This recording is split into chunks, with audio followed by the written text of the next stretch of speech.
саламатсыздар, құрметті қазақ елі.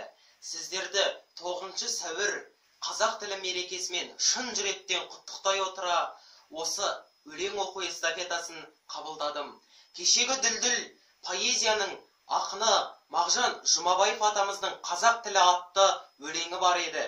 Қабыл алыңыздар. Күш кемеді, айбынды туғылады.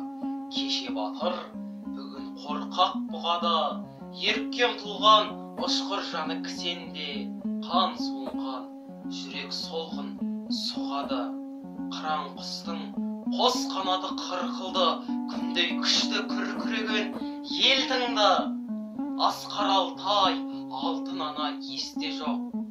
Батырхандар, асқан жандар ұмытылды.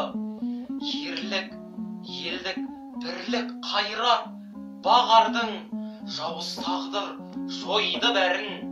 Не бардың, алтын күннен бағасыз бір белгі боп. Алтын тіл, анам тілі, сен қалдың.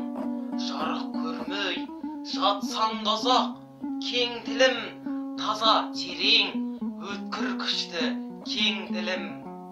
Тарап кеткен балаларыңды бауырыңа, ақ қолыңмен тартыларсың сен тілім.